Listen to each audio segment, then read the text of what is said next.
Dan pemirsa, apa yang paling diharapkan dari keterangan saksi-saksi yang dihadirkan pada persidangan hari ini? Untuk membahasnya kita tersambung dengan pakar hukum pidana Asep Iwan Iriawan. Selamat siang Kang Asep.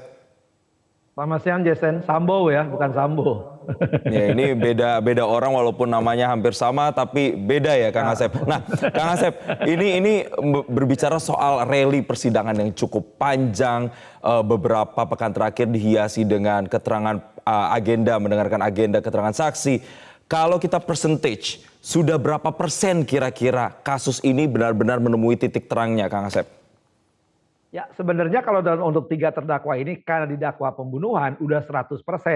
Sebenarnya saksi yang sekarang ini tidak ada hubungannya, jadi terlalu signifikan, terlalu relevansinya terlalu cuma sedikit lah secuil ya. Jadi kan didakwanya mereka 3 ini adalah pembunuhan. Jadi prosesnya adalah kelompok 5. Jadi ketika tanggal 8 itulah terjadi pembunuhan, apa yang dilakukan oleh mereka masing-masing.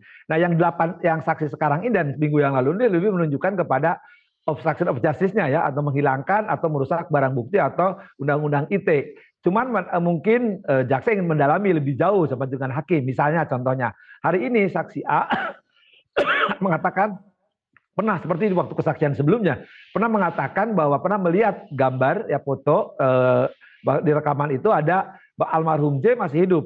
Nah, almarhum J hidup kemudian diperintahkan oleh S ya untuk dihilangkan ya barang bukti terus. Nah, kemudian juga dikaitkan dengan kesaksian Ridwan bahwa S ini menembak gitu. Nah, kemudian juga dijelaskan juga ya bahwa E ini mengakui dalam persidangan sebagai saksi maupun perkara lainnya dia menembak 3 kali. Tapi faktanya kan luka itu ada di hidung dari belakang, tembusnya tembakan dari belakang, tembus ke depan dan di dada. Dada itu 3, jadi cocok dengan barang bukti yang minggu kemarin. Jadi kalau lihat kesaksian polisi yang sekarang ini lebih banyak pasca. Jadi pasca kejadian itu kaitannya dengan OJ, tidak untuk pembunuhan. Cuman kalau misalnya menguatkan, meyakinkan hakim dari tadi 100%, ya bolehlah jadi 120%. Tapi anggaplah hiburan hari ini. Jadi saksi-saksi sekarang sebenarnya tidak terlalu relevansinya karena dakwaan terhadap 3-nya ada pembunuhan. Ya, mereka tuh peran sertanya ikut serta. Dan sudah diakui oleh E. Cuman peran KM sama RR juga nggak ada kaitan sama mereka. Cuman mungkin kalau mau lebih menarik lagi, relasi. Kalau selama ini kita relasi kuasa, relasi secara sosiologis, psikologis hubungan mereka dengan KM, RR maupun E itu aja kok. Baik, Kang Asep menyatakan tadi sebenarnya tidak terlalu kuat begitu relevansinya saksi-saksi yang dihadirkan sekarang. Tapi pertanyaan, anggaplah saya yang orang awam yang belum terlalu paham soal hukum melihat ada saksi-saksi yang dihadirkan ini, ke-17 orang yang diagendakan hadir ini dihadirkan untuk untuk terdakwa yaitu Richard Eliezer, Kuat Ma'ruf dan juga Ricky Rizal Wibowo. Apa ini relevansinya dengan terdakwa yang dihadirkan saat ini?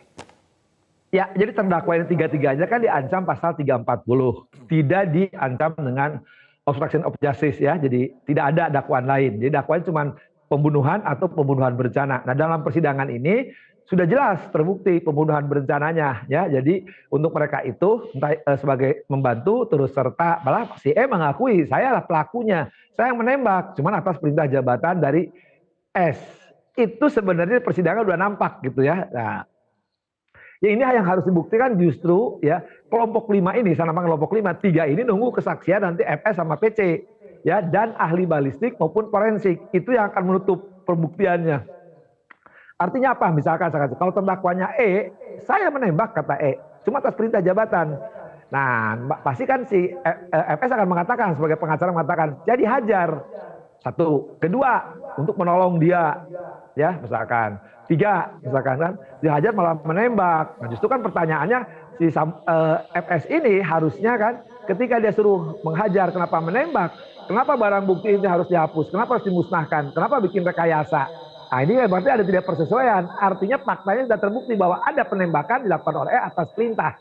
Cuman peran yang lain nanti akan sama ya ketika RR sebagai terdakwa ya pernah ditawari untuk menembak cuman tidak mau. Dan ketika apa yang dilakukan KM sama PC sama, cuman menarik lagi ya nanti adalah untuk FS. Ketika FS ini terdakwa, nah inilah yang penting ya, bahwa ternyata penembakan itu tidak hanya oleh E, karena terbukti E hanya memegang senjata sebagai kesaksian polisi yang sebelumnya ya minggu yang lalu, dia itu ya megang senjata isinya 15, keluar 3 cocok tinggal 12 selesai.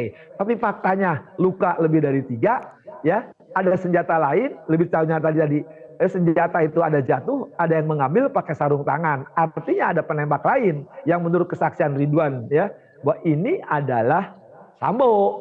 Nah, lebih penting lagi kalau mau lebih jauh lagi, sebenarnya yang merampas nyawa, menghilangkan nyawa, ya kalau hanya nembaki dada itu masih hidup dari Baik. rekaman penjelasan A, ya Arif, ya, bahwa justru yang menyelesaikan masalah eksekusi Baik. akhirnya ada di tangan S gitu. Jadi sebenarnya ini hanya tambahan-tambahan aja, asesor aja, bukan perjanjian, bukan masalah pokoknya.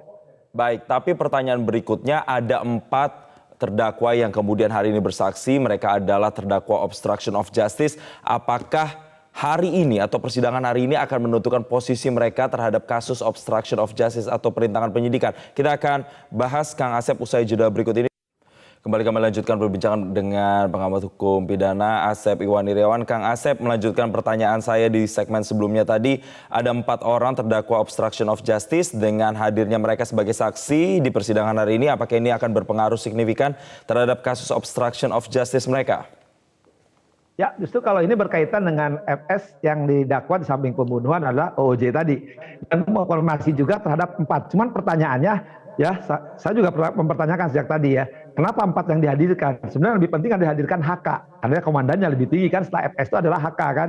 Tapi kenapa 4? Kenapa yang 2 lagi tidak dihadirkan, terutama HK ini?